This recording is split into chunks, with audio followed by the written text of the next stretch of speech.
नमस्कार दोस्तों, आज हम एक क्वेश्चन करेंगे जो पूछा गया CSIR NET June 2013 part B. Consider following subsets of R square where A comma B belongs to R. ये हमारे पास दे रखे हैं आर स्क्वायर के subset A, B, C, D और ई, और इनको हमने बताना है कि कौन से कम्पैक्ट हैं, कौन से कम्पैक्ट नहीं हैं। तो देख लेते हैं, ये हमारे पास इसके ऑप्शंस हैं।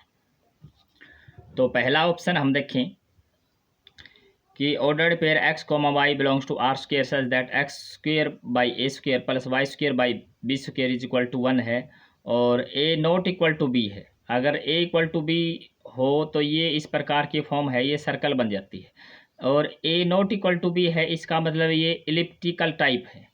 तो अगर ए ग्रेटर देन बी है तो अलग फॉर्म होता है, और बी ग्रेटर देन ए है तो अलग फॉर्म होता है। तो यहाँ से हम दो कंक्लूजन पे पहुँचते हैं कि हमारे जो इलिप्टिकल पाथ ऐसे हो सकता है या ऐसे हो सकता है।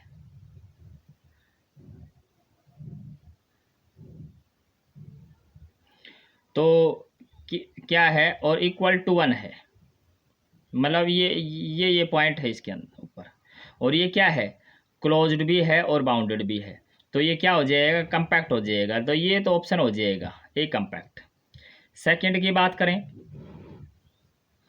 X comma Y belongs to R square such that x square by A square plus Y square by B square less than और equal to 1 for a not equal to b.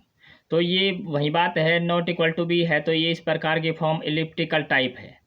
तो अगर इक्वल टू की बात करें तो ellipse या तो ये फॉर्म होगी या ये फॉर्म होगी, और less than equal to, less than का मतलब ये अंदर का पोर्शन भी, ये इंटीरियर भी है इसमें। तो दोनों ही केस में ये जो है क्लोज्ड भी है और बाउंडेड भी है, तो ये कंपैक्ट भी हो जाएगा। बात करें सी की, ये कोई लाइन है और हमें ये पता है कि लाइन है, तो इसका लाइन तो अनबाउंडेड होती है। तो ये है, ये क्लोज नहीं होगा। ये क्लोज तो है, क्लोज्ड क्यों है, बाउंडेड नहीं है और कंपैक्ट भी नहीं है, लेकिन क्लोज्ड है। क्लोज्ड कैसे है, अगर हम ऐसे इसको देखें, वैसे तो हर एक जो लाइन है आर स्क्वायर में क्लोज्ड होती है, पर इसको कैसे प्रूफ करेंगे कि ये क्लोज्ड है। तो इसके लिए मैं एक फंक्शन ले लेता हूँ, F of X comma Y is equal to A X plus का बी वाई प्लस का सी इज इक्वल टू 0। ये है। अब क्योंकि हमारे पास इस प्रकार के ऑर्डर्ड पेयर है इस सेट में, ये जो सेट डी है इसमें सी है, इसमें एक्स कोमा वाई टाइप के ऑर्डर्ड पेयर हैं।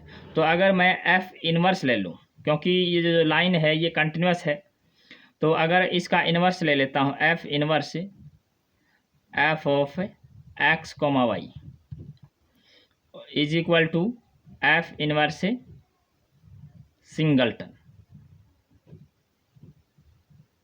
और ये क्या है, ये क्या हो जाएगा, X comma Y is equal to F inverse singleton.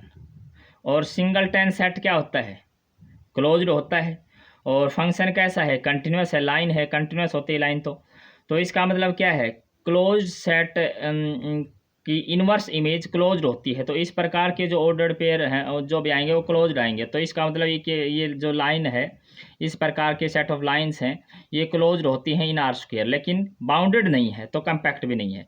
तो ये सी ऑप्शन तो नहीं होगा। बात करें इसकी डी ऑप्शन की, डी हमारे पास किस प्रकार का है, a x is equal to b y square. अगर इसको रीराइट करें, y square is equal to a by b x, where अगर हम लेके चल रहे हैं बी को नॉन जीरो। तो ये किस प्रकार, ये तो पैराबोला की इक्वेशन बन गई, ये इस प्रकार की इक्वेशन बन गई 4a1x टाइप की। इस टाइप की इक्वेशन पैराबोला है। पैराबोला किस प्रकार का है, वाई स्क्वेयर है, तो इसका मतलब सिमेट्रिक अबाउट एक्स एक्सिस, और ये 0 से पास हो रही है, मतलब मीन्स इस प्रकार का कोई पैराबोला होगा। और ये पैराबोला क्या है, अनबाउंडेड है। तो ये हमारा डी ऑप्शन भी इनकरेक्ट होगा, मीन्स कंपैक्ट नहीं है ये। और बात करें ई ऑप्शन की, इसमें क्या दे रखा है कि एक्स क्यूब प्लस का Y cube is equal to 1, ये कंडीशन दे रखी है। एस से ऑर्डर्ड पेयर हमने आर स्क्वेयर से लेना है एक्स कोमा वाई, जो इस कंडीशन को होल्ड करते हैं। अब मैं एक सीक्वेंस ले लेता हूँ ए एन मैं ले लेता हूँ -1 ⁻⁻³ और एक सीक्वेंस ले लेता हूँ मैं B N is equal to n+1 और ⁻⁻⁻³ और अगर जब भी मैं इसकी पावर 3 करूँगा तो ये क्या हो जाएगा, ए एन और की पावर 3 और या प्लस ही कर लूँ साथ साथ बी एन और इसके पावर 3, जब हम ये करेंगे तो माइनस का n प्लस का n और प्लस का 1, ओवरऑल क्या आया 1 आया। लेकिन ये सीक्वेंस कैसी है, n पे डिपेंड करती है और n क्या है अनबाउंडेड, तो ये हमारा जो थर्ड ऑप्शन है ये अनबाउंडेड हो जाएगा, तो कम्पैक्ट नहीं रहेगा। तो अब हम देख लेते हैं ऑप्शंस को। अब ऑप्शन पहला हम ऑप्शन देखें। पहले ऑप्शन में क्या दे रखे है, सी एंड डी आर कम्पैक्ट, लेकिन सी और डी तो कम्पैक्ट नहीं है, तो पहला ऑप्शन तो डिस्कार्ड हो जाएगा।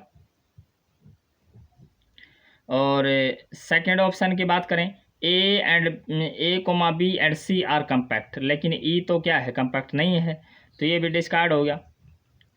और थर्ड ऑप्शन की बात करें, A and B are compact but C comma D comma E are not compact, ये ट्रू हो जाएगा। और फोर्थ की बात करें, A and E are compact, E तो नॉन कम्पैक्ट है, तो ये हमारा फॉल्स हो जाएगा। ये पार्ट बी में पूछा गया क्वेश्चन था, जिसका ऑप्शन थर्ड इसका करेक्ट आंसर है।